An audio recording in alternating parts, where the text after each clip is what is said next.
दरबार में आज चहल पहल बहुत ज्यादा थी। कोई कहता महाराज का जन्मदिन आने वाला है, कोई कहता दरबार में किसी नए अतिथि का आगमन होने वाला है। असल में दोनों ही बातें सही थी। अकबर का जन्मदिवस निकट था और साथ ही खबर मिली थी कि राजस्थान से एक अति सम्मानित राजा दुर्जन सिंह मुगल दरबार में शिरकत करने आने वाले हैं। बीरबल को इसकी तैयारियों की जिम्मेदारी सौंपी गई। उन्होंने उत्सव का आयोजन शुरू कराया, महल की सजावट, भोजन का प्रबंध, सांस्कृतिक कार्यक्रमों की रूपरेखा इत्यादि। अकबर ने बीरबल को कहा, मुझे पता है तुम हर काम बड़ी बारीकी से करते हो, बस ध्यान रहे अतिथि का स्वागत ऐसा हो कि दोनों राज्यों की मैत्री और गहरी हो जाए। बीरबल ने विनम्रता से सर झुकाया, जैसा आप चाहें महाराज। राजा दुर्जन सिंह अपने साथियों और एक छोटी सी सेना के साथ दरबार में पहुंचे। वे गजब के रौबीले व्यक्ति थे, पर स्वभाव से हंसमुख। दरबार में उनका धूमधाम से स्वागत हुआ। ढोलन गाड़े बजे, राजसी बैंड ने संगीत बजाया और बीरबल ने आगे बढ़कर उनका अभिवादन किया। अकबर ने सिंहासन से उठकर उन्हें गले लगाया। राजा दुर्जन सिंह, आपका स्वागत है। आशा है यात्रा अच्छी रही। दुर्जन सिंह ने जवाब दिया, बिल्कुल महाराज। आपके दरबार की वैभव गाथाएं दूर दूर तक प्रसिद्ध हैं। दोनों राजाओं ने एक दूसरे के राज्यों की प्रगति पर चर्चा की। वातावरण सुखद था, पर किसी को पता न था कि जल्दी ही कुछ अनहोनी घटने वाली है। अगले दिन सुबह महल में अफरातफरी मच गई। अकबर के निजी कक्ष से एक बहुमूल्य हीरा गायब था। यह वही हीरा था जिसे पड़ोसी साम्राज्य ने उपहार स्वरूप भेजा था और अकबर ने गर्व से अपने कक्ष में रखवा दिया था। सवाल था कि इतनी कड़ी सुरक्षा के बावजूद यह चोरी कैसे हुई। अकबर गुस्से में थे। हमारे दरबार की सुरक्षा व्यवस्था को क्या हो गया है? राजा दुर्जन सिंह भी स्तब्ध दिखे। उन्हें लगा कि कहीं उनके साथियों पर शक तो नहीं किया जाएगा। बीरबल को इसकी जांच का जिम्मा मिला। बीरबल ने महल के पहरेदारों से पूछताछ की, जगह जगह के निशान देखे, पर कोई ठोस सुराग नहीं मिला। सिर्फ इतना पता चला कि रात में किसी ने पिछली दीवार की खिड़की से अंदर प्रवेश किया। बीरबल ने महल के सभी सेवकों और पहरेदारों को इकट्ठा किया और पूछा, रात के समय कौन कौन ड्यूटी पर था? 5-6 लोगों ने हाथ उठाया। सबने कहा, हमने कोई संदिग्ध हलचल नहीं देखी।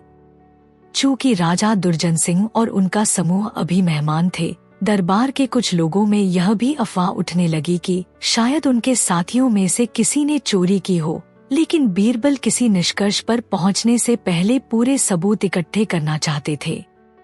उन्होंने चोरी वाले कमरे का मुआयना किया। खिड़की की सलाखें काटी गई थी, पर बहुत सफाई से। यह किसी विशेषज्ञ चोर का काम लग रहा था। उसी शाम अकबर और दुर्जन सिंह अलग से मिले। दुर्जन सिंह ने कहा, महाराज, मुझे बड़ा दुख है कि ऐसी घटना मेरे आने के वक्त हुई। कहीं लोग मुझे ही दोषी न समझें। अकबर ने उनके कंधे पर हाथ रखकर कहा, चिंता मत कीजिए, मुझे आप पर पूरा भरोसा है। हमारी दोस्ती इतनी कमजोर नहीं। दोनों राजाओं ने तय किया कि महल से बाहर कोई नहीं जाएगा जब तक चोर का पता न चल जाए। इस बीच बीरबल को आजादी थी। वे चाहें तो दुर्जन सिंह के शिविर की भी तलाशी ले सकते थे। दुर्जन सिंह ने कहा, आप चाहें तो मेरे गरीबखाने की जांच कर सकते हैं। यह सुनकर बीरबल ने धन्यवाद कहा, अगर आवश्यकता होगी तो जरूर जांच करेंगे। दूसरे दिन सुबह बीरबल को महल के पिछले बागीचे में एक टूटी हुई माला मिली। उस माला के मोतियों पर किसी राजवंश का चिन्ह था, जो आमतौर पर शाही परिवारों में इस्तेमाल होता है। बीरबल को याद आया कि राजा दुर्जन सिंह के सरोवर में ऐसा ही चिन्ह कांच पर उकेरा गया था। क्या यह संयोग है? इस सुराग ने संदेह की सुई दुर्जन सिंह के लोगों पर कर दी, पर सबूत अभी पक्का नहीं था। बीरबल ने सोचा, हो सकता है कि चोर ने जानबूझकर यह माला यहाँ फेंकी हो ताकि शक दुर्जन सिंह पर जाए। उन्होंने इस माला को सुरक्षित रख लिया और अगले कदम पर विचार करने लगे।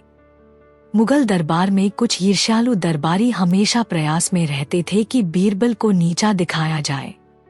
इन लोगों ने अफवाह फैलानी शुरू कर दी, बीरबल शायद चोरी के सुराग को छिपा रहे हैं, क्योंकि उन्हें राजा दुर्जन सिंह से रिश्वत मिली है। बिना किसी प्रमाण के इस तरह की बातें उड़ने लगी।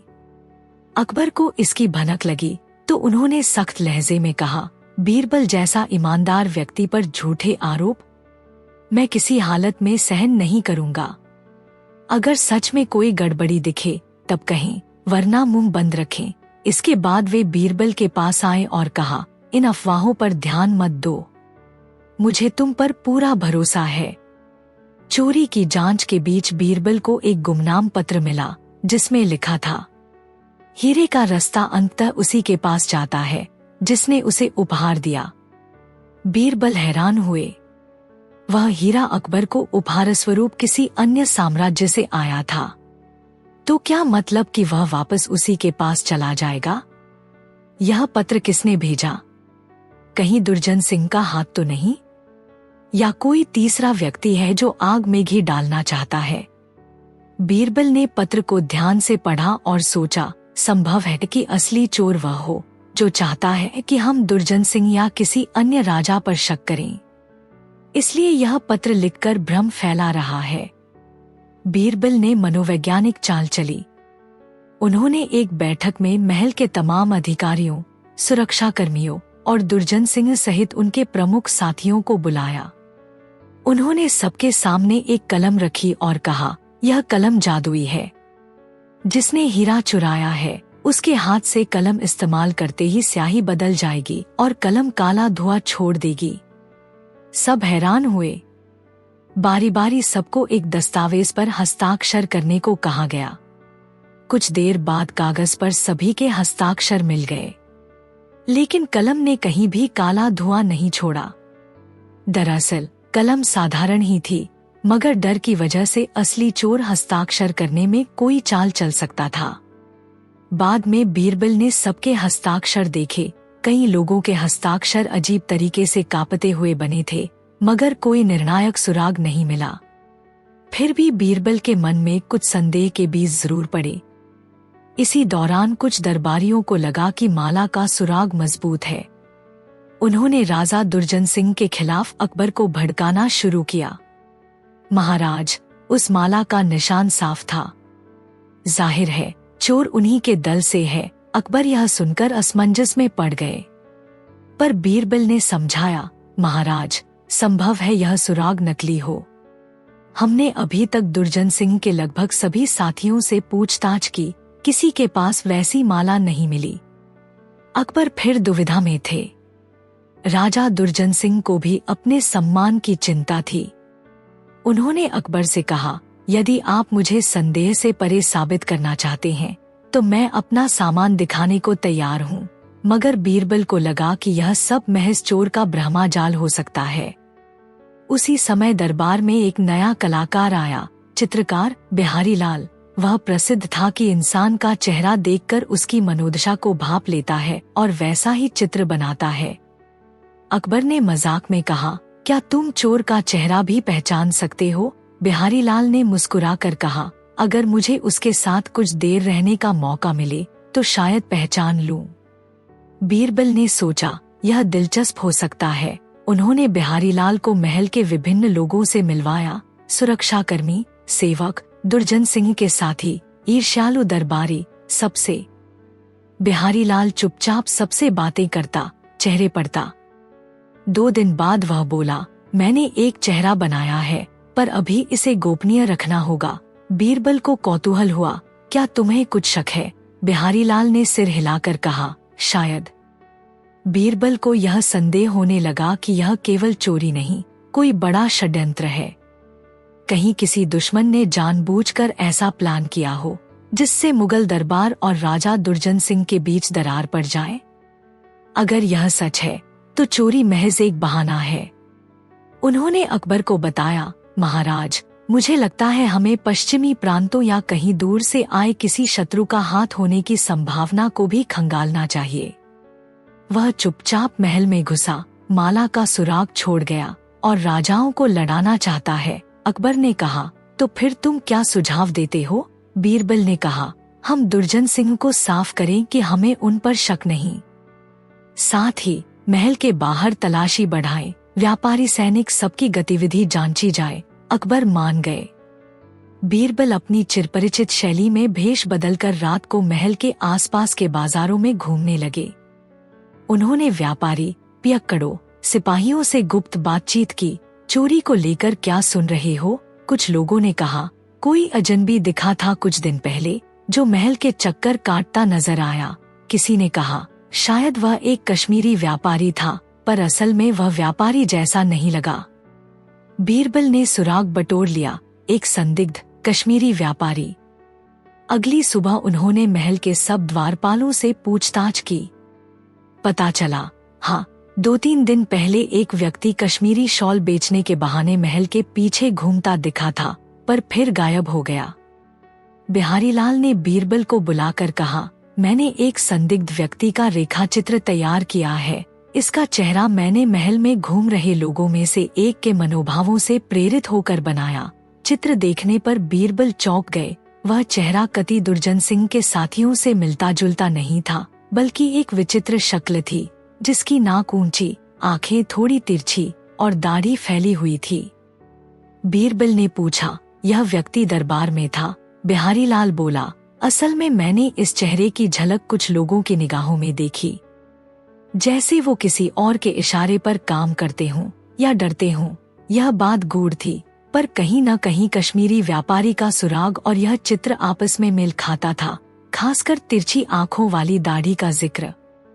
उधर ईर्ष्यालु दरबारियों में से एक ने गलती से कुछ ऐसा कह दिया जिससे बीरबल ने अंदाजा लगा लिया कि इनमें से कोई चोर से मिला होगा।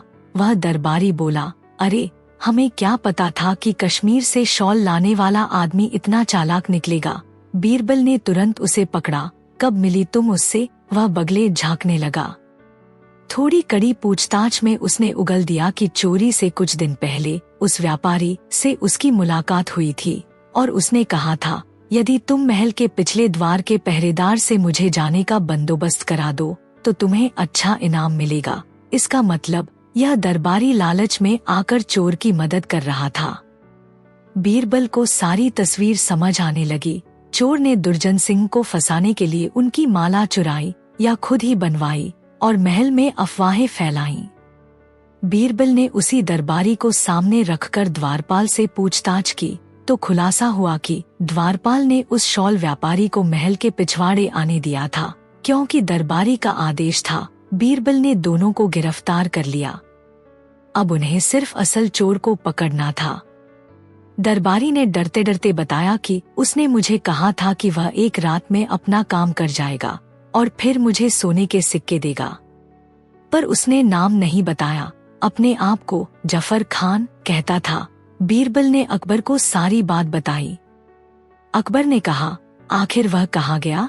बीरबल बोले, हो सकता है वह महल के किसी कोने में छिपा हो या फिर शहर के बाहर भाग चुका हो। बीरबल ने गुप्तचरों को शहर के अपराध जगत के ठिकानों पर भेजा। छोटे मोटे बदमाशों, सटोरियों, कर्ज के बिचौलियों से जानकारी जुटाने को कहा। कुछ दिनों की खोजबीन के बाद एक सूचना मिली। एक अजनबी ने हाल ही में भारी रकम देकर शहर के बाहर पुरानी हवेली किराए पर ली है। वह खुद को कश्मीरी व्यापारी कहता है। बीरबल को पूरा यकीन हो गया कि यही असली चोर का अड्डा है। उन्होंने अकबर से कहा, महाराज, मैं वहां छापा मरवाता हूँ, पर हमें सतर्क रहना होगा। अकबर ने अनुमति दी और एक रात को बीरबल ने सैनिकों के साथ उस हवेली को घेर लिया। रात गहरा चुकी थी। सैनिकों ने हवेली के चारों ओर घेरा डाला। बीरबल ने मुख्य दरवाजा खटखटाया, पर अंदर से कोई आवाज नहीं। उन्होंने दरवाजा तोड़ दिया और अंदर घुसे। वहां एक आदमी भागता दिखा, तिरछी आंखें, बड़ी दाढ़ी, बिल्कुल उसी चित्र जैसा। सैनिकों ने लपककर उसे पकड़ लिया। हवेली की तलाशी लेने पर एक संदूक मिला जिसमें बहुमूल्य चीजें थीं। अकबर का हीरा भी वहीं मौजूद था। साथ ही कई और रत्न, आभूषण, खत और नकली मोहरें मिली। बीरबल ने संतोष की सांस ली। अंत में चोर पकड़ा गया। दरबार में चोर को पेश किया गया। अकबर के पूछने पर उसने बताया, मेरा असली नाम जफर खान नहीं, मैं एक दस्यु गिरोह से हूँ। हमें दक्षिणी प्रांत के एक दुश्मन शासक ने खास काम सौंपा था, आपके प्रिय अतिथि राजा दुर्जन सिंह को चोर साबित करना, ताकि आप दोनों राजा आपस में लड़ पड़े और आपकी दोस्ती टूट जाए। इससे मुगल साम्राज्य में फूट पड़ने की उम्मीद थी। चोर ने यह भी कबूला कि उसने दुर्जन सिंह की माला जैसी दिखने वाली नकली माला तैयार की और वहां छोड़ दी। साथ ही महल के एक लालची दरबारी को मिलाकर पिछला रास्ता खुलवाया। अकबर को यह सुनकर धक्का लगा, तो यह सब हमारी दोस्ती तोड़ने की साजिश थी। बीरबल ने कहा, महाराज, अब सब सामने आ गया। अकबर ने चोर के बयान के बाद सार्वजनिक रूप से घोषणा की, राजा दुर्जन सिंह और उनके साथियों पर जो भी शक था वह अब खत्म। यह षड्यंत्र था जिसे हमारे सलाहकार बीरबल ने नाकाम कर दिया। दुर्जन सिंह ने भी राहत की सांस ली। धन्यवाद महाराज, आपका दरबार वाकई न्यायप्रिय है। अकबर ने दुर्जन सिंह को गले लगाया, आप मेरे मित्र हैं। यह घटना बताती है कि कोई भी दुश्मन चाल चल सकता है, हमें सावधान रहना होगा। दुर्जन सिंह ने खुशी खुशी रुककर अकबर का जन्मदिवस मनाने का फैसला लिया। अंततः वह दिन आया जब अकबर का जन्मदिवस था। महल को दियों और फूलों से सजाया गया। बाजारों में मिठाइयां बंटी, संगीत और नृत्य के कार्यक्रम हुए, आतिशबाजी भी हुई। हर ओर उत्सव का माहौल था। बीरबल ने एक हास्य नाटक लिखवाया जिसका मंचन इस अवसर पर किया गया। उसमें दिखाया गया कि कैसे एक झूठ की वजह से दो मित्रों में गलतफहमी पैदा हो सकती है, मगर सत्य की जीत अंततः उन्हें फिर से मिलाती है।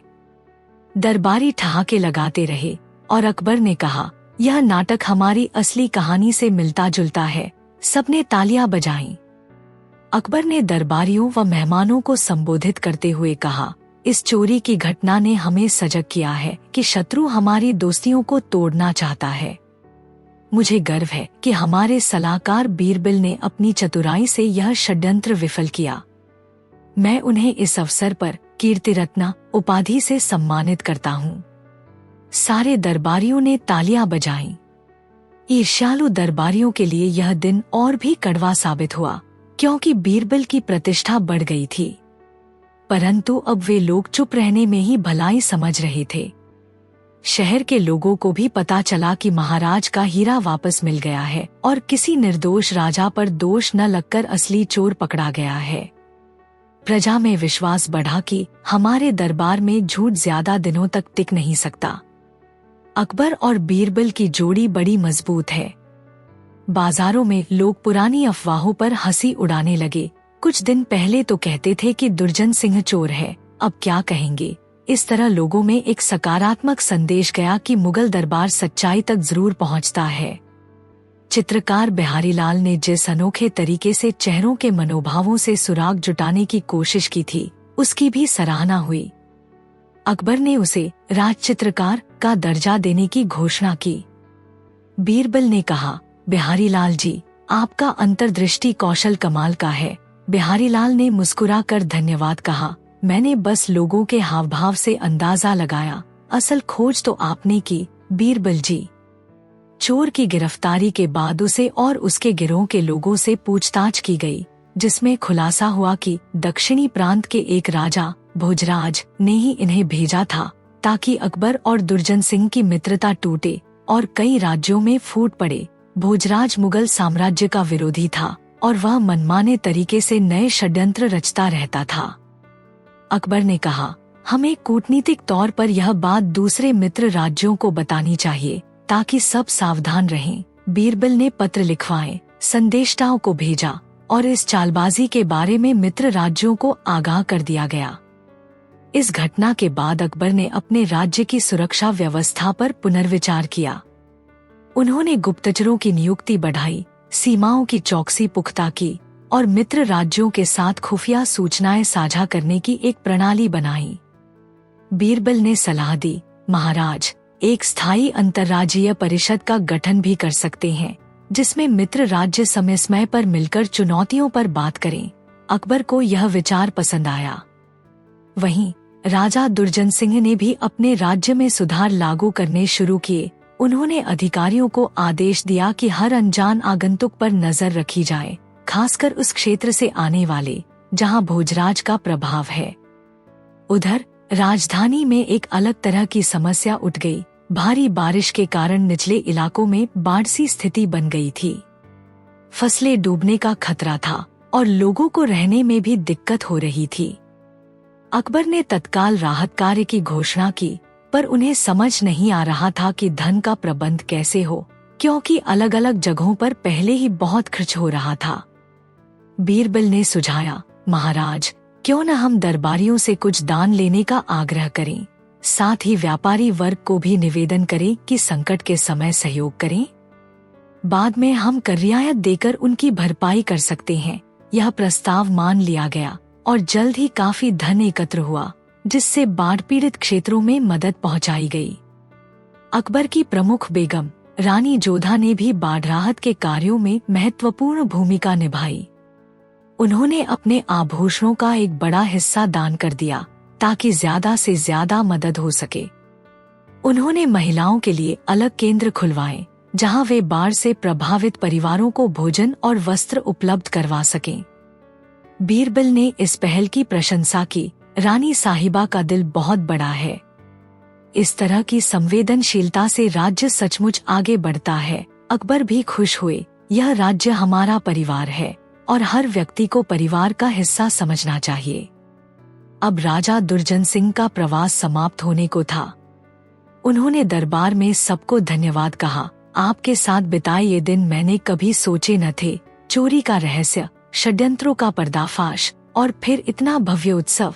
अकबर ने मुस्कुरा कर कहा, दोस्ती की परीक्षा हो गई और हम और मजबूत होकर निकले। दुर्जन सिंह ने बीरबल से कहा, आप वाकई कुशल सलाहकार हैं। आपके बिना यह गुत्थी न सुलझती। बीरबल ने विनम्रता से उत्तर दिया, यह सब महाराज अकबर के भरोसे और दरबारियों के सहयोग से संभव हुआ। आप दोबारा आइएगा।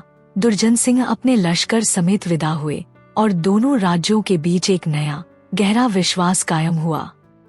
चोरी का मामला हल हुआ, मित्रता बची और मुगल दरबार की प्रतिष्ठा और बढ़ी। अकबर और बीरबल ने मिलकर दिखाया कि बुद्धि, सतर्कता और आपसी विश्वास से बड़ा षड्यंत्र विफल किया जा सकता है। राजधानी में फिर से सामान्य जनजीवन का उल्लास लौट आया। बाढ़ की स्थिति भी सुधर रही थी। लोग अपने काम पर लौट रहे थे। इस तरह इस नई महागाथा का अंत एक सुखद संदेश के साथ हुआ। ईर्ष्या, लालच और झूठ चाहे कितना भी शक्तिशाली क्यों न लगे, सत्य, विवेक और आपसी सद्भाव के आगे अंततः हार ही जाता है।